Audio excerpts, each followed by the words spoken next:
अगर शांति की जगह दोगलेपन के लिए नोबेल पुरस्कार या फिर ऑस्कर का अवार्ड मिलना होता तो डोनाल्ड ट्रंप अब तक उस मंच पर कई बार वो इनाम पा चुके होते। 36 बार हिंदुस्तान पाकिस्तान के बीच सीजफायर का दावा करने वाले ट्रंप के नखरों पर भारत ने मानो अब स्पष्ट कर दिया है कि ट्रंप चचा बस करो ये दोगलापंती या फिर भाड़ में जाओ।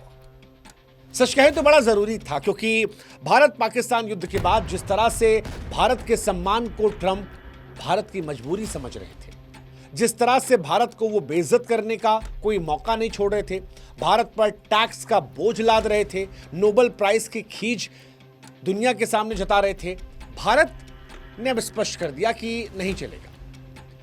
डोनाल्ड ट्रंप को यह लगता था कि शायद भारत उनकी धमकियों से डरकर अपने पुराने दोस्त रूस से तेल नहीं खरीदेगा। टीवी मीडिया पर डोनाल्ड ट्रंप ने आकर कहा भी कि भारत देखिए हमसे डर गया।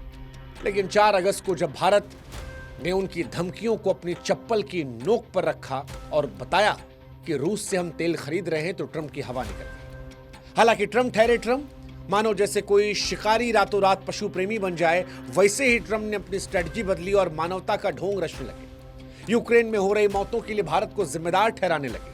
लेकिन इस बार भारत ने ऐसा तीखा तमाचा मारा है कि डोनाल्ड ट्रंप का दोगलापन सारी दुनिया के सामने नंगा हो गया।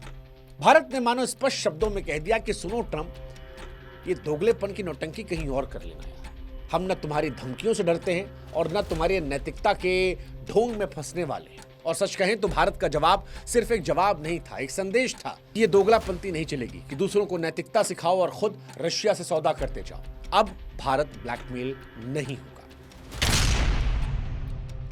खैर, इस कहानी को शुरू से शुरू करते हैं। दरअसल डोनाल्ड ट्रंप भारत और पाकिस्तान के बीच में सीजफायर ट्रंप बन रहे थे। उन्हें नोबेल प्राइज चाहिए था। 10 मई 2025 को उन्होंने दावा किया कि मैंने सीजफायर करवाया। उसके बाद से वो 36 बार दावा कर चुके कि मैंने सीजफायर करवाया। हालांकि भारत ने अपनी पार्लियामेंट से लेकर सोशल मीडिया, टीवी मीडिया, हर जगह स्पष्ट किया कि भाई साहब आपने नहीं, हमने आपस में किया है, हम बाहर से हेल्प नहीं लेते। लेकिन फिर 2 अगस्त 2025 को डोनाल्ड ट्रंप ने एक बड़ी बात कही। कहा कि भारत मेरी धमकियों से डर गया है, रूस से तेल खरीदना बंद कर चुका है।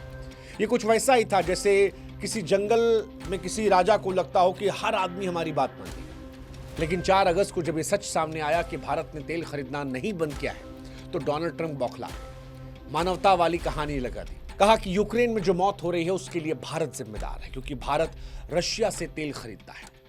ये इल्जाम इतना बेतुका था कि खुद अमेरिकियों को भी हैरानी हो गई। भारत में लोगों को गुस्सा आ रहा था कि कैसे अमेरिका इतना दोगला हो सकता है। अमेरिका और यूरोप खुद यूक्रेन को हथियार और अरबों डॉलर का युद्ध देकर युद्ध को लंबा खींच रहे हैं और दोषी भारत है।